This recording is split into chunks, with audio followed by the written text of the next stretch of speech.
Hello everyone. I am sitting here in London wearing many layers because it's cold and I'm on a medication that makes me very sensitive to cold. Um, and I just want to review this book today, On Freedom by Timothy Snyder. I've read a few that I haven't reviewed, but this one I just saw sitting on a bookshelf and I thought I have to review this because I found it absolutely fascinating. So Timothy Snyder is a professor, and amongst other things, he's been to Ukraine a lot.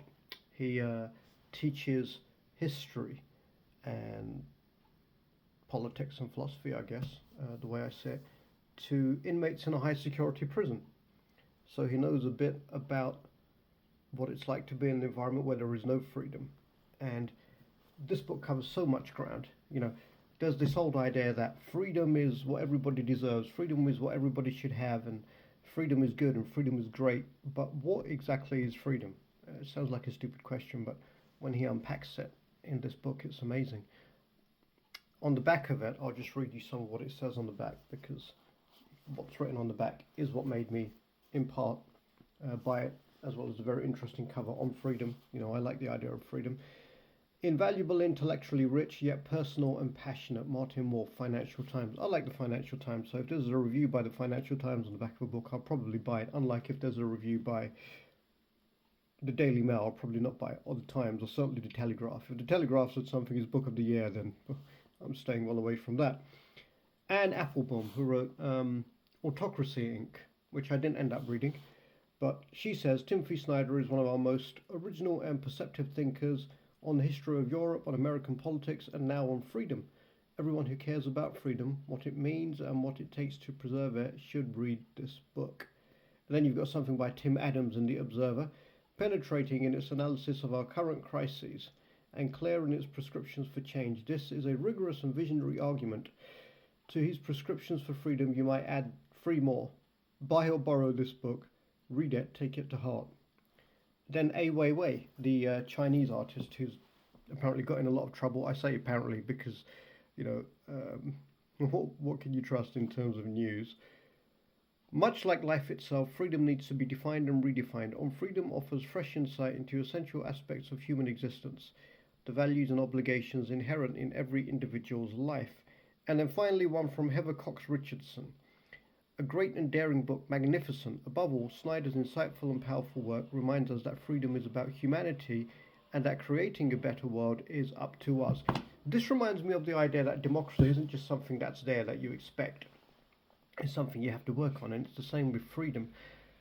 One of the things that Timothy Snyder goes into is how the West, and in particular America, and in particular America and the capitalist worldview has always had the idea of negative freedom. That is, freedom is a lack of things. So you take away government, that's freedom. You take away the police, that's freedom. You just leave us alone and let us get on with our own thing.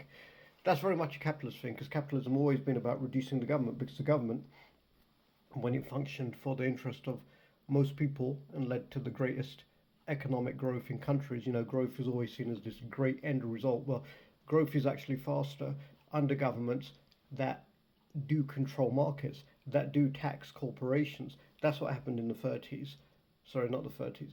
In the 40s, after the Second World War, the oligarchs, who are now back in power, not the same ones, obviously, they died off. The oligarchs who were running countries, running governments, running everything else, they lost a lot of their power to the war. The people who lived through the war thought, right, now we want a government who actually serves us, because a lot of us have given our lives. The government wanted change, wanted peace, so they opted for socialism. And in the UK, that means we got free healthcare, we got, free education, we got investment into infrastructure to serve the people, and it led to the greatest period of social mobility and greatest period of economic growth as well. Economic growth has slowed since the 80s, but this book touches on that. It's not about that. So negative freedom is taking everything away. There's a problem with negative freedom, though, as we've seen in the States. The States, I'm sure you've probably seen, if you watch any of the bullshit, he's all over the place, that Nigel Farage goes on about. He'd love to tell you the States has great social mobility. It has awful fucking social mobility. It's worse than the UK. and the UK is the worst in Europe because it apes the states. Um, yeah, taking things away doesn't work. For freedom, you have to actually have things in place. Nobody is free by themselves. So, is the child born free? No, because it can't wipe its own arse. It can't do anything. It can't live. It needs its parents. It needs parenting to be free. Yeah. If the parents have to go to work just to provide food, they can't provide freedom for the child. So the parents need a civil society in which it's possible to live without working away, working away, working away, which is where capitalism eventually takes you. Um, so that's the idea of negative freedom. Freedom is something that has to be created. That's Timothy Snyder's idea. Another thing, which is well worth reading, by the way, he explains it far better than that. A lot of it goes back to his own life, and obviously reflections on teaching prison inmates. And he says one of the things that he noticed was he was born in the 70s, and his brothers who were born just a few years later have had a much harder time with less freedom than he did because freedom has been slowly taken away, slowly eroded. That's negative freedom, taking stuff away. He also talks about lebe versus corpor. Lebe is a person contained within their body. Corpor, like corpse, is just a body.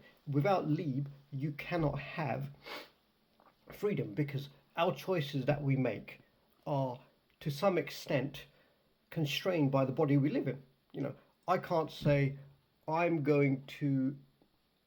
I feel like getting myself a fur skin coat, tiger fur actually would be really good. So I'm going to go and kill that tiger. Well, I can't really do it because the tiger will rip me to shreds. So I don't have that freedom. Our choices are constrained by our body. That may be an issue with AI because AI isn't constrained by body. So if it becomes sentient and in control, then it's not going to make decisions like humans make decisions. So that once again raises the spectre of AI being the end of mankind. He raises that. It's not a stupid idea. I've read it in lots and lots of books. I read a lot about it in various very well written books. That some of them I might review because I haven't reviewed in a while. What else was there? We have to respect each other's bodies. We have to know each other.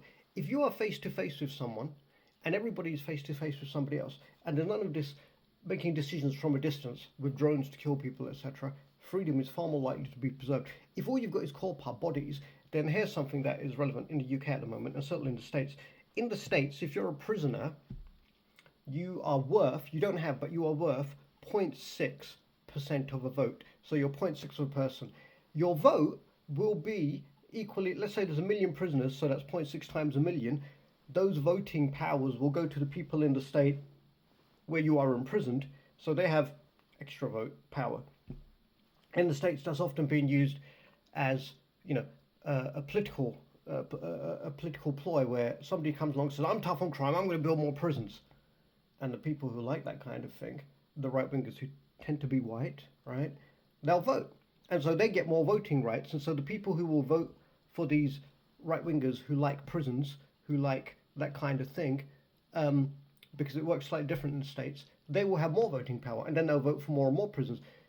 Prisons in the States, like everything else, are a private industry, so it makes a lot of money for some people, probably the politicians who are saying they're going to build more prisons as well. But then the other thing is, who goes into prison in the States where you're 5 times more likely to go to prison if you're black? You're not 5 times more likely to commit a crime, you're just 5 times more likely to be incarcerated and get screwed for it. And then after that, Latinos. So you put away the black people, you put away the Latinos, you give more power to the white people, and that's prisons. So the maximum security prison that this guy teaches in, fascinating stuff, because those people have a different idea of freedom. They've been on the other side of it. And also, here's something that really got me. He talks about a guy who went to prison in the late 80s, came out in about 2010, so he'd missed the advent of the mobile phone. Not mobile phone, beg your pardon, the smartphone. And he said to Timothy Snyder something along the lines of, I've never seen people as trapped inside as they are trapped out here. The idea is that the phone is a prison cell. And look, I see this everywhere. You must see this. You're on the train and everybody's on their phone. You're walking somewhere and everybody's going so damn slow because they're on their phone. They're walking like this. Okay, fine. I tell you what, that's screwing up their attention spans. IQs are falling, and the people I know in education, they say children are coming out more and more behavior problems and worse communication skills, because so many of these children, when they're raised, if you don't have human interaction, human contact, and attention, that very important parenting, certain parts of your brain don't develop properly. That can lead to very psychotic behaviors later on. There's a very good book called The Boy Who Was Raised as a Dog, which talks about that. Um, but you know, the child wants some attention. So the parent who's too busy looking at their phone just gives them another phone. So the attention they get when they get it is quite immediate. They don't learn to delay gratification. They don't learn to share, and they don't learn to interact with humans. It is really messing people up. So I call it the prison in your pocket, mobile phones. Not having one on all the time, turning off your notifications will make you so much more productive, so much happier, so much mentally healthier, so much more mentally healthy as well. So, you know, as you can tell, I'm quite enthusiastic about this book. I think everybody should read it. It's very, very good. One of the other things, he talks about so many things in it. So in the UK, right, all this bullshit about, you know, if you hold up Palestine action, anything, you get arrested. Well, why do you think that is? If you go back to the States, it's similar, but in the UK it's worse because you don't have to commit a crime, you don't have to do anything bad. But if the people in power think, oh shit, the people who like, I don't know, it might be Palestine or it might be something else, the people who think we should stop murdering everybody there, you know, well, we'll make less money because it's the military industrial complex with Israel at the head of the killing machine, right? Um, well, if they're not going to vote for you because you don't want to stop all this killing, then throw them in prison. How do you throw them in prison? Well, anything they support you call a terrorist organisation. Simples. Now they won't be able to vote for anyone, so I might still get my votes. I might still get my backhanders from the military industry. Or what about Epstein right now? So Epstein, for anybody who didn't already suspect it, probably an Israeli agent. Get all the most powerful people in the world to have sex with children because a massive, you know, paedophile, pimp, people trafficker, whatever. And then you've got dirt on them. So if anything Israel wants to do that they don't like, say, all right, I want to expose you as a paedophile. Whatever. It's disgusting, isn't it? Anyway, so this is meant to be a quick review. I tried to keep it to 10 minutes. I failed. Very, very good book, this.